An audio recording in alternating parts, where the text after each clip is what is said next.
In 1960, Mossad received strong intelligence that the war criminal Adolf Eichmann was living in a Buenos Aires suburb. Because Argentina had a history of turning down extradition requests for Nazi war criminals, Israeli President David Ben-Gurion granted Mossad a free hand in the matter.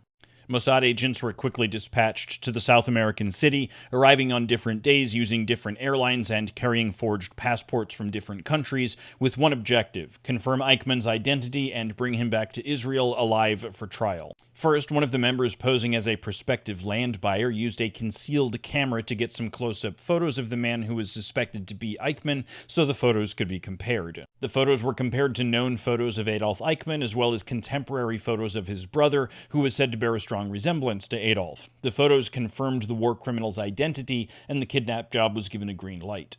After observing Eichmann's routine for several days, the team devised a kidnap strategy and waited for his bus after work one day.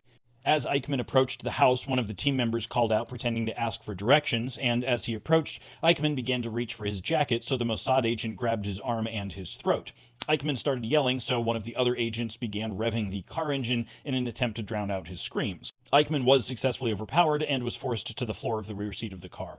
The agents drove some distance, changed their license plates, and then drove to a rented safe house.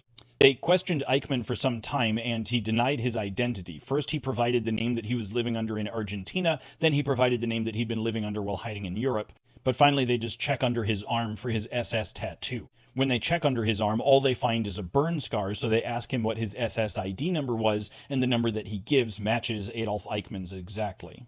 So now they need to get Eichmann out of the country. The Israeli government has arranged for a special diplomatic aircraft flown by Israel's national airline to depart from Buenos Aires 2 days after the abduction, but the flight ends up being held for 8 days for unrelated reason. During this time, and while dodging a missing persons hunt, the agents force Eichmann to sign a letter claiming that he's traveling to Israel of his own free will, and then they disguise him as a flight attendant and inject him with sodium pentothal in order to make him cooperative and to make him appear to be drunk. Argentine authorities do stop the men and check all of their papers, including the papers they had forged for Eichmann, but other than that, the return trip is mostly uneventful. At his trial, Eichmann says a bunch of bullshit, and then they hanged him by the neck until he was dead. His ashes were taken out beyond Israeli national waters and rinsed out of a bucket.